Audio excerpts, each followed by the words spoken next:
this is Di, Antinatalist, and I'm just going to do a quick rambling video, some thoughts I had today. You know, most people, when they say life is good, they're saying that on a sunny day, a day at the beach, a day at the park, a week on vacation, and certainly not a cloudy day, a rainy day, a funeral day, a gloomy day. And you know, when things are more sour, or when things are bitter, that's when reality hits. But you know, in between those times, people think that life is grand, or they're content with it, and they're not going to complain. They're just going to plug on, go to work, drive to work, fight traffic, feed themselves, cook dinner, wash the dishes, you know, escort the kids to school and back, and to extracurricular activities.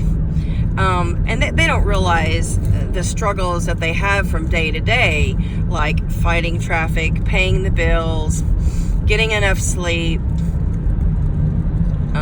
keeping the car inspected and with gas, and keeping the payments up on the house. So people are more inclined to think life is okay if they're not struggling. But every day is a struggle for most people. It's just not an elevated struggle. It's not escalated.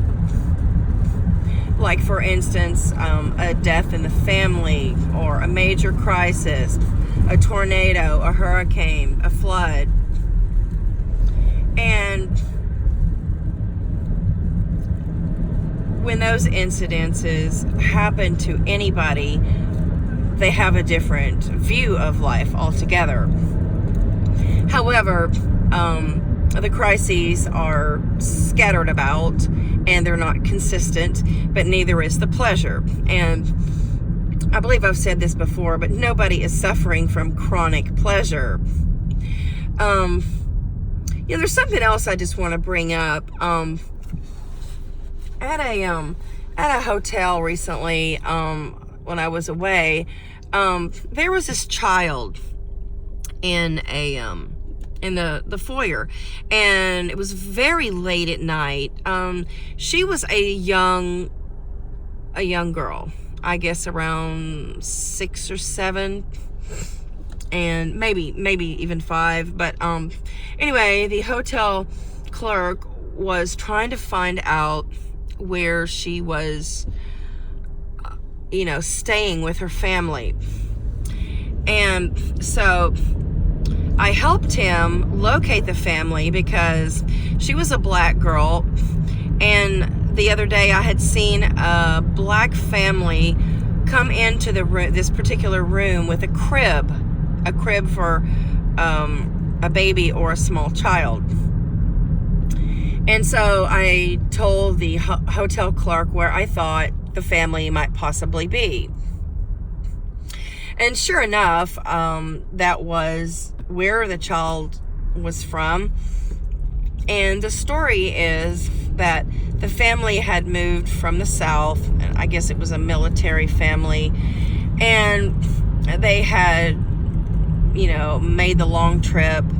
I don't know how far it is, maybe 10 hours. I'm just guessing. So let's say it's 10 hours, and the family had loaded up their car with some belongings and a crib, of course, and they were extremely tired. So this was around midnight when the child was loose in the lobby. She was, you know, walking around. And so the hotel clerk knocked on the family's door, and sure enough, that's where she belonged. And they had told him, they were really alarmed, because they didn't even know that she had gotten out. And the hotel clerk said that, you know, they try to recommend to families to lock the door with a latch, the deadbolt, which is up high where a child cannot reach it.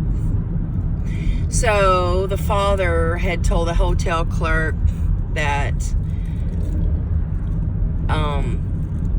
they were so tired from the long trip that they had fallen asleep. And they were just, just totally out of it. And did not realize that their child, had strayed and was able to unlock the door.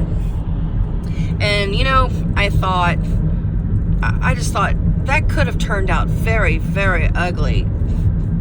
Even though there are security systems, security cameras everywhere in a hotel, anything could have happened, and that child could have escaped out the front door or out the side door. She could have gotten hit. She could have gotten kidnapped outside, or she could have been abducted even inside the hotel. So every day is harm, folks. I hope I'm speaking to natalists, because I know that most of my followers are anti-natalists. But what I want to reach out to, I want to outreach and be, I want to be followed or watched by natalists, reproducers, parents. That's what I really, really want. I want to make an impact on people before they reproduce. There are any number of harms in this world. I am driving along right now. It is starting to kind of mist and drizzle. It was snowing earlier, but there's always a road hazard. There's always a hazard of a stroke or a heart attack. Murder. Just about anything, really. So I'm gonna turn in right here, one of my favorite places, and just that's all I want to say is that life is so much harm, and life is also very short in retrospect, and so there's really no point in it, and it's just futile and pointless. It's extremely pointless. All of these people have an agenda. They have somewhere to go today. They're fighting traffic. They're trying to feed their families or feed themselves or feed their pets. They're trying to stay warm. They're trying to stay fed. They're trying to stay happy. They're trying to stay rested. And, that's just not a possibility. We have about 8 billion people in the world, and 8 billion people are suffering. They may not claim to suffer. They may not tag their lives as suffering. They may not define themselves as sufferers. But each and every one of these people in these cars is suffering. No matter how old they are, whether they're newborns or whether they're geriatric citizens. Newborns are famous for crying. They are, it seems like they're often discontent, or their needs are not being met. Their physical needs, emotional needs, biological needs. And that is a struggle, folks. Struggle. I'm going to use that word. That is a struggle for everybody in every day of their lives, to keep fed, keep happy, keep content, keep all these biological needs met within our lives. And every day we fall short of that. Every day we're going to have a shortage of our needs being met, whether it is not having enough rest, not having enough food, feeling thirsty, feeling tired, worrying. Parents are infamous for being worriers. When I was about 24, this girl I worked with, she had a child, her first child, out of wedlock, I might add. And she said, Diane, she says, I constantly worry about my daughter. And then I met her years later on Facebook, and the daughter has so many emotional problems and personal problems in her life, and she too had a baby out of wedlock. So, the cycle continues. People rarely commence to make changes or significant changes to change their reality and make their lives better. I know also a family that, they have significant problems, mental health problems, and I've known the family for 2 decades, and I know enough about the family to see the personality traits and the learned behaviors that are passed down from generation to generation. And some of these behaviors are extremely detrimental to relationships and to personal growth and to being successful. And namely, those characteristics are this family is very evasive. They're very avoidant. The mother and one of the children, grown children I might add, they have a habit of lying, and it's a very concerning habit. One of the older sons, much older, in his 50s actually, has an extremely negative trait of pathological lying. He will look at you and he will lie, and then you can catch him in the lie, and he still shows no remorse. He shows no guilt. So I don't know if this is like a extreme narcissism, a narcopathy, a pathological personality trait, personality disorder, but the entire family is avoidant.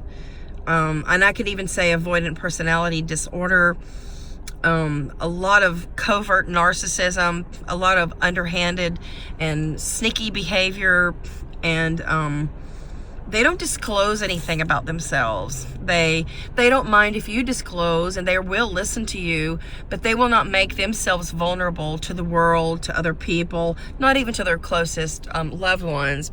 So there's a lot of dysfunction in this particular family, and it has gone on for, I know, 3 generations, because the mother had complained about her own father being emotionally abusive when they were growing up, and they had many children. I think 5 children in all. So the mother received emotional abuse and maybe physical abuse when she was growing up, and then she passed that on to her own children.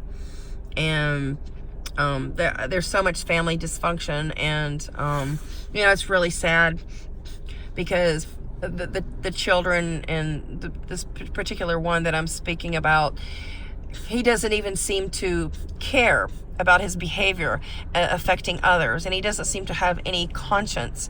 And our criminal system is full of people who don't have a conscience and who don't care what they do to other people. And I mean, that's a whole nother video there.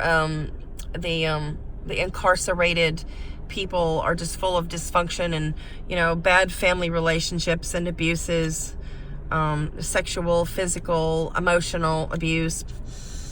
And I would almost ascertain that the majority of people experience one form of abuse in their family, whether they attributed their parents to being abusive is one thing, but a lot of people don't recognize abuse. They just accept it because they don't know anything else. For instance, an abusive parent who is neglectful and doesn't spend time with the child, or who doesn't touch the child and tell them that they are loved and demonstrate that love, may go unnoticed with a child after he's grown. He may not know why his shortcomings are, connected and due to family dysfunction and family neglect, abandonment, or abuse. So I believe myself to be very self-aware. I have a very high emotional intelligence. I'm not the smartest cookie in the bunch, though. So I'm not claiming to be intelligent at all, but my emotional intelligence is very high, and I'm communicative, and I do feel things, and I'm empathetic, and I'm also a child that was from a dysfunctional family. I would say mostly emotional abuse. So typically emotionally abused children tend to go on to attract other emotional abusers in their lives. And they sometimes aren't even aware that the people that they are involved with are emotionally abusive until it's far too late and the damage is done. And so I guess I'll cut this video short because I really need to go pick up what my items in the store. So thank you for listening and watching, and your comments are always welcome. Thank you for watching this far. Please subscribe if you already haven't.